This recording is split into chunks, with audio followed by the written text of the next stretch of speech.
ya kami ya setidaknya bisa 24 jam itu ngomongin bisnis. 24 jam. Iya. Dari mulai pertama melek sampai mau tidur juga ngomongin bisnis.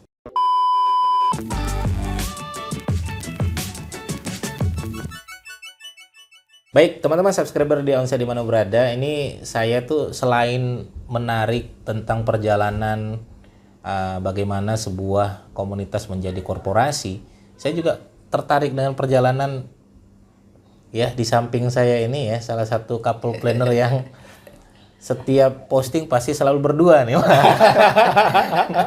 Masya Allah, Mbak Uci, Mbak Stri, coba dong cerita dong tentang gimana sih makna couple planner versinya Mas Tri sama Mbak Uci. Kenapa kok kelihatannya kok mesra sekali ya di medsos itu. Kok Mas, kira-kira seperti apa sih couple planner itu? Maknanya apa sih sebenarnya? Ya, couple planner itu kan berarti memang pasangan yang kita menjalankan bisnis bareng-bareng. Oh, menjalankan bisnis Ya, bareng-bareng. jadi couple entrepreneur itu memang terminologi istilah yang kami ciptakan, bagian dari branding kami. Nah, kenapa kok kemudian seperti itu ya karena kayaknya bisnis lebih asik kalau dijalankan bersama pasangan. Oke. Jadi kami bisa saling support. Kalau misalnya yang satu semangatnya lagi turun, yang lainnya bisa support. Itu yang pertama yang paling penting. Terus kebetulan kami juga kekuatannya berbeda. Saya punya talent sendiri. Saling memenuhi kebutuhan. Ya, bisa saling backup. Gitu. Dan lebih asik aja sih. Jadi kita bisa jalan-jalan bareng, ngapa-ngapain bareng. Itu yang kemudian bikin bisnis itu jadi lebih seru. Oke. Iya. Tapi lebih pusing juga karena karena dari bangun tidur sampai tidur lagi Ketemu orang yang sama. ketemu orang yang sama dan ngomongin bisnis juga gitu. Iya. Biasanya kan kalau ngomong bisnis ya di luar rumah ya. Iya. Kalau ini udah ngomongin keluarga, ngomong bisnis bareng-bareng sama yang biasa kita ngomongin di rumah ya. Iya, seru iya, pusing juga iya. Oke. Kalau menurut Mbak Uci gimana Mbak? Makna couple planner itu apa sih Mbak? Ya, jadi saya itu hampir 10 tahun merayu Om Tri untuk keluar dari pekerjaan supaya mau yuk bangun bisnis bareng. Oh dulu gimana nih Mas Tri? Mas Tri masih kerja, Nah. terus saya yang aktif di PT Kombasnya dulu. Terus ketika di level ini kayaknya sudah load pekerjaannya sudah sangat banyak, saya memang bilang Om Tri, Om, aku dibantuin lah di PT Kombas, kayak aku udah nggak sanggup. Sekarang nih butuh ini nih tambahan personil yang memang punya talenta gitu. Nah, waktu saya ajukan ke Pak Cahyo juga beliau setuju. Akhirnya Tapi Om Tri beliau setuju ya ini waktu ditawari pertama kali? butuh waktu Butuh waktu ya. 1 tahun untuk Satu oke, tahun, aku mau gabung oke. gitu. Karena buat Om Tri itu katanya berwira swasta itu menakutkan. Kenapa Mas? Kok bisa menakutkan Mas? Ya karena kan bagaimanapun juga stigma bahwa seorang laki-laki pemimpin rumah tangga harus bisa menghidupi keluarga. Minimal penghasilan tetap ya. Nah itu kan jadi saya memang baru full resign dari pekerjaan dan fokus ke digital marketing sebagai entrepreneur itu baru tahun 2019. Setelah dirayu-rayu. Setelah dirayu-rayu, dia rayuannya juga lama banget nih. Iya. Gitu. Sementara Uci sudah dari 2014 saya sudah di dunia bisnis. Ya, dari 2014. Tapi saya kan masih jadi karyawan. Karena memang bayangannya dulu pembagian dealnya seperti itu, Mas. Jadi dulu dealnya Uci pengen wirausaha, oke silahkan. Saya jadi karyawan yang kemudian mensupport. Karena kan bisnis kan pasti naik turun. Benar. Tapi ternyata begitu sudah nemu jalan, rayu-rayu merayu 1 tahun, 2 tahun, 3 tahun, akhirnya luluh juga. Dulu juga. Iya. Dan ternyata memang lebih seru. Nah serunya apa nih? Mau cerita nih gimana nih serunya nih? Selama waktu jadi karyawan pasti ada dong serunya juga. Dan Ya. setelah jadi entrepreneur pasti jauh lebih seru atau jangan-jangan lebih serem? Lebih serem. Lebih serem ya? Jadi kalau ini buat saya pribadi ya. Jadi dibandingkan dengan jadi wirausaha, karyawan tuh buat saya lebih enak. Nggak perlu mikir ya? Nggak perlu mikir. Nah tapi ketika saya menjadi wirausaha dan kemudian diberi amanah untuk mengelola suatu lembaga, suatu PT yang profit oriented, itu memang stresnya luar biasa. Jadi kalau misalnya dibilang wira swasta lebih enak, kalau buat saya enggak. Lebih stres. Lebih stres ya. Tapi karena pressure-nya lebih besar. Oke. Kita harus mikir bagaimana caranya ngomset, ini anak-anak sudah harus digaji, strateginya seperti apa. Itu memang lebih stres. Tapi lebih seru juga. Kenapa? Karena kita melakukannya bareng sama orang yang tersayang. Oh, iya. Kuncinya di situ. Kunci ya, benar. Biasanya kan kalau orang kan bisnis kan bangun dengan teman-temannya ya. Ya. Teman-temannya yang dia percayai, terus dia kalau sama istri jarang ngomongin bisnis. Saya terus terang kalau sama istri jarang ngomongin bisnis. Ya ngomongnya tentang anak, tentang cabut gigi, tentang sekolah gitu. Kalau dari luar baru ngomong bisnis. Nah ini bayangan saya gimana waktu perasaan Mbak Uci waktu dengar oh ini Mas Tri kayaknya siap menjadi entrepreneur, kita bakal gabung bareng nih. Ya. Nah, gimana? Saya senang banget Senang karena banget, ya. saya ngelihat Om Tri ini punya banyak potensi yang itu tuh di tempat kerja tuh nggak keluar. Oh, Dan nggak ternyata kelihatan terbukti. potensinya ya. Tidak dapat ruang. Tidak dapat Ya, ruang. jadi pada akhirnya dia tidak merasa paham potensi itu, tidak merasa punya potensi itu. Tapi saya bisa melihat. Nah, ternyata terbukti begitu masuk di PT Kombas, ada banyak hal yang, oh iya ternyata aku seneng ngajar ya. Oh ternyata aku seneng berbagi pengetahuan ya. Oh aku ternyata seneng belajar juga ya. Yang tadinya nggak keluar jadi keluar semua di sini ya. Ternyata aku seneng Iya, ketemu banyak orang baru. Nah ini yang kemudian saya merasa justru hal yang paling bernilai buat saya itu di situ. Ketika orang bisa bekerja sesuai dengan passionnya dia. Karena kalau udah itu yang terjadi, itu mau capek, suruh ngajar, ya semangatnya muncul lagi. Lebih ke situ. Dan saya ngelihatnya senang karena pertumbuhannya juga kelihatan cepet gitu. Jadi Om Tri yang selama puluhan tahun sebagai karyawan, tiba-tiba kemudian harus mengelola sebuah bisnis, punya tanggung jawab gitu. Itu banyak inisiasi-inisiasi yang itu sangat bermanfaat dalam perkembangan Kombas, termasuk brandnya Kombas itu juga naik dengan cepat. Jadi kayak bakat jadi humas dan Keluar ya. branding itu muncul setelah di PT Kombas. Sebelumnya Om Tri nggak tahu bahwa oh ternyata aku bisa gitu ya. Ya, jadi salah satu tugas saya adalah ria. Dan itu wajib kalau berbisnis wajib ya. Ya, Ya, ria artinya dalam peran artian itu bisa konteksnya diperankan branding. Ya. Di situ. Itu yang ya good lah. Iya. Makanya kita pun kalau misalnya cari Kombas, PT Kombas yang keluar wajah-wajahnya Mas Tri semua Mas. Mohon maaf ya kalau bikin jadi bosen liatnya. Pas dicek di Facebook pun wah Mas Tri isinya Kombas semua ya kan. Masya Allah ya luar biasa ya. Ya meskipun kemudian yang di belakangnya itu teman-temannya kan tetap mantau. Jadi Om Tri jangan begini, oke siap. Om Tri jangan begini siap. Nah itu yang apa ya? Itu juga bagian dari pertumbuhan sih kalau saya lihat. Masya Allah. Baik Mas Tri sama Mbak Uci nih, kalau kita ekstrak lagi ya, nah susah senangnya apa sih menjadi couple planner ini? Susahnya dulu. Susahnya adalah kita ya kami ya setidaknya bisa 24 jam itu ngomongin bisnis. Iya. Dari mulai pertama melek sampai mau tidur juga ngomongin bisnis. Gitu. Kadang Oh itu ya, susahnya ya? Itu susahnya. Susahnya, Kenapa? ya. Karena otak itu jadi nggak berhenti untuk berpikir, muter terus gitu kan. Sampai kadang yang satu malah lagi semangatnya, yang satu udah capek aja. Udah deh, jangan ngomongin itu lagi. please deh kayak gitu. Jadi kita tuh sering, oke, kita sepakat hari ini nggak ngomongin Kombas misalnya karena kita pengen take a break gitu ya. Iya. Nggak ngomongin Kombas, udahlah kita ngapain, nonton kah gitu kan, jalan kemana kah gitu. Nanti lagi jalan tiba-tiba Ngomong kayaknya lagi. kalau begini bagus. Iya. Nah itu bisa dibilang susahnya tapi juga bisa dibilang Senengnya serunya juga, karena ya. ide dan insight itu kan sering datang tiba-tiba. Benar. Justru malah kita nunggu tuh malah nggak datang. Ya, Ya, dan malah bisa jadi lupa Bisa gitu. jadi lupa mumpung ada, makanya langsung keluar. disampaikan ya. Saya pun sebenarnya YouTube juga gitu Mbak. Jadi pas ada ide tuh langsung ke kamar langsung bikin konten. Kadang kalau ditunggu gitu bikin konten apa bisa sejam tuh Nggak nggak muncul. Iya.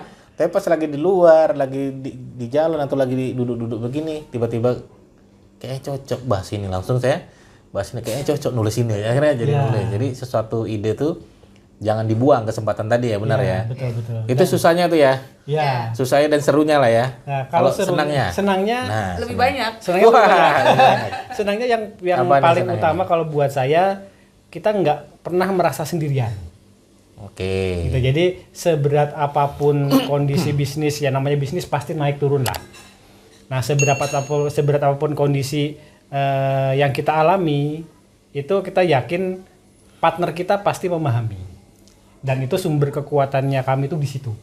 Teman belum tentu memahami kita ya, tapi partner Iya, partner pas hidup. pasangan Iya itu itu sudah jauh lebih memahami jauh kita memahami ya. kita. Oh, oke. Gitu. Jadi meskipun kondisi kemarin pandemi segala macam sampai sekarang, ya kita Bismillah yakin jalan terus karena kita nggak sendirian. Saya nggak sendirian. Wes. Gitu. Jangan baper ya. Kalau Mbak Uci, Lebih ke ketika kami berdiskusi itu punya dua perspektif yang seringkali berbeda. oke. Tapi bukan berdebat kan? Nah, tapi dari situ kami jadi punya pandangan yang lebih lengkap. Berdebat mas. Oh berdebat. Berdebat. Ya, dan ini yang kemudian kami merasa diskusi ini lebih hidup ketika kami bisnis bareng. Karena yang kami diskusikan adalah persoalan-persoalan, challenge-challenge yang itu tuh di depan mata, dan buat saya tuh menarik karena dari diskusi itu kemudian muncul, oh berarti idenya diginiin aja ya, nanti diginiin aja ya. Itu seru dan saya rasa tidak akan bisa didapatkan kalau itu bukan pasangan yang yaitu bisa diajak diskusi setiap saat. Benar. Sorry ya Om. Tapi kalau bukan pasangan, kalau kita ngajak, ini saya pas ada ide nih, ngajak ngobrol belum tentu dia siap kan. Dia mungkin lagi keluar kota. Kalau pasangan Saya kan, juga belum tentu siap loh. Oh iya. Kalau tapi kan tiap hari ketemu ya, tiba-tiba ada ide. ya bisa- nasibnya seperti itu. Nasibnya seperti itu. Apalagi nih masa cuman itu kesenangannya? Ya Senangnya? bisa kemana-mana bareng gitu ya. Ya. Bulan madu tiap hari lah ya ceritanya. Ya, Oh, iya. kebetulan Kombas saat ini lagi diberi, ini tahun kedua, diberi amanah sama Kementerian Kominfo untuk proyek namanya literasi adopsi teknologi digital. Itu cocok banget dengan Kombas karena kami diberi amanah untuk berbagi ilmu digital marketing. Oke. Jadi ada 3 yang di-sharekan, bukan hanya digital skill saja, tapi juga digital safety dan digital etika berdigital dan keamanan digital. Nah itu asiknya adalah karena Uci digital marketer, saya juga digital marketer, jadi kami jalan-jalannya berdua. Wih. Nah, Oke, bisa jalan-jalan keluar kota. honeymoon berdua, tapi ya. dibayarin. dibayar buat honeymoon. Coba kan Udah gimana diongkosin, dibayarin ya. rasanya? Iya, Masya bukan cuma Allah. diongkosin, malah dibayar. Itu yang seru ya. Jarang-jarang ada pasangan bisa keluar kota gratis plus dibayarin. Ya, Ya kan? itu hikmahnya. Hikmahnya Masya Allah. Di balik pusing-pusing yang tadi, hikmahnya itu. Masya Allah. Oke, Bauci apa Bauci? Yang lain Bauci? Senengnya lebih ke pengalaman barunya banyak sih ya Mas. Hampir mirip sih yang tadi Om Tri bilang, kita tuh nggak sendirian. Jadi kalau ada challenge baru, ya ngerasainnya bareng. Oh ini kayak, oh saya belum pernah naik pesawat misalnya gitu kan. Ada kesempatan naik pesawat, kesenengan. Nah itu karena dari bisnis bareng. Oh ternyata ini ada challenge baru, kayaknya aku bisa nggak ya sama Om Tri. Udah bisa aja, kamu yakin bisa. Ya kayak gitu-gitu sih. Ya, lebih ke saling mensupportnya sih. Ya, jadi kayak saya ngerasa punya coach personal. Wih, Wey. Nah, coach personal ya. Oke, baik. Matur nuwun Mbak Stri, Mbak Uci ya, sudah Sama-sama. banyak berbagi tentang couplepreneur ya. Kalau misalnya Mas ada orang dia membuka sebuah bisnis bersama pasangannya dan seringnya malah justru tidak sesuai dengan apa yang Mas ceritakan, misalnya ya malah terjadi perdebatan, ada yang egonya satu dan berbeda. Karena biasanya kalau diskusi sama teman mungkin jauh lebih baik, tapi diskusi sama pasangan biasanya justru tidak sebaik dengan temannya kan. Banyak gitu ya. Ya kan? Iya, iya. Ya, kamu sama temanmu baik banget, giliran sama suamimu galaknya luar biasa. Gitu. Ada yang begitu ya. Nggak enak diskusi sama kamu kan, banyak yang seperti itu kejadian. Kasih dong Mas nasihat untuk teman-teman yang pengen membangun couple planner. Kalau saya rahasianya sebenarnya satu, cek kekuatan dan kelemahannya masing-masing. Siap pasangan. Setiap pasangan. Berarti diskusi dulu dong. Yes, itu yang perlu dipahami. Nah, pada saat bisnis bareng, perannya itu nanti disesuaikan dengan kekuatan yang dimiliki oleh pasangan. Kalau itu sudah terjadi, sama-sama enak. Jadi tidak saling menuntut, kemudian lebih ke saling memahami dan mensupport. Terus gimana kalau ternyata kita butuh hal yang di pasangan kita nggak punya? Ya tinggal rekrut orang aja. Oh, Lebih ke oke. situ. Maka itu akan membuat bisnis itu menjadi lebih fun. Tidak banyak, yaitu yang menakutkan kan itu kalau kita dituntut melakukan hal yang itu jadi kelemahan kita. Benar. Lebih ke situ sih kalau saya. Jadi beberapa teman yang ngobrol, iya nih suamiku mau resign, baiknya gimana? Oke, kamu lihat dulu nih suamimu bagus di apa. Bisnis itu kan butuhnya partnya ini, dia bagus di apa. Nah, biar dia pegang itu. Iya. Terus istri juga gitu. Nah, masing-masing harus paham itu. Tapi kan bukan sekedar paham aja dong, harus dibuktikan kan ya. Kayak Mas Tri iya. tadi kan belum pernah ngajar, tahu-tahu ternyata potensi dia mengajar setelah Yes. dibuktikan. Ada konfirmasinya, fase Dulu Mas Tri Iya. yakinkan dulu berarti sama istri. Ya Uci sebetulnya lebih memahami saya Oh, daripada- lebih tahu istri daripada malah ya. saya memahami diri Oh sendiri. gitu. Kayaknya Om Tri nih jago ngajar nih, aku nggak bisa perasaan gitu ya. Iya, jadi Iya. ya seperti itu. Jadi Om Tri itu dia bisa menyampaikan sesuatu dengan lebih menyenangkan. Itu kalau saya melihatnya pada saat kami diskusi gitu ya, hal yang menurut saya rumit dia bisa menjelaskan dengan simpel. Nah, itu kan Om Tri nggak menyadari hal itu. nah mungkin buat dia itu hal biasa aja Hal gitu. biasa, Tapi oke. buat saya itu Potensi penting, ya. iya. Ya, dan bisa dijual. Makanya disuruh ngajar. Iya. Ya, itu pentingnya sebenarnya. Iya. Kalau Om Tri gimana nih nasihat untuk teman-teman yang membuat pengen sama seperti Om Tri ini, buat couple planner seperti ini? Ya mungkin syarat yang paling utama, yang paling penting adalah harus punya pasangan dulu. Iya. Ya, itu yang paling penting. Ya, jadi syarat pertama untuk jadi couple planner adalah pertama mencari pasangan. Sebab kalau sendirian ya nggak bisa jadi couple kan? Ya, benar, itu yang pertama. Terus yang kedua, itu tadi sih coba lebih memahami pasangan. Jadi kalau prinsip guru saya mengajarkan, kita harus kuat di kekuatan. Kita pahami kekuatan kita, kemudian kita fokus ke situ. Kita juga pahami kekuatan dan kelemahan pasangan kita. Nah, kalau kita sudah paham, collab-nya memang bakal asik. Oke, iya. Berarti harus tahu kekuatan pasangan masing-masing ya. Ya, kekuatan dan kelemahannya nanti bisa nggak kita support. Kalau misalnya kita ternyata belum bisa support, ya berarti memang kita harus cari orang lain yang mensupport di situ. Ya kayak di Kombas seperti itu, Mas. Jadi direktur utama kami, beliau kelebihannya punya visi yang luas. Siapa tuh? Pak Cahyo Edi Kita tag dulu nggak orangnya? Ya, Pak Cahyo Edi Wiatmoko, beliau kelebihannya salah satunya punya visi yang luas. Jadi bisa melihat 2-3 langkah ke depan. Gitu. Itu kelebihannya beliau. Sementara kalau saya, tapi beliau orangnya sangat baik. Masya Allah. Nah, makanya kemudian kalau ada urusan deal-deal dengan corporate, itu biasanya saya yang disuruh maju. Ya, karena saya kalau deal agak-agak kejam. Iya. Begitu sementara Uci punya passion, punya kekuatan di manajemen tim. Jadi kemudian yang memanage tim, hariannya seperti apa, menata, mengeksekusi pekerjaan rutin gitu kan. itu di Pak Uci. Uci.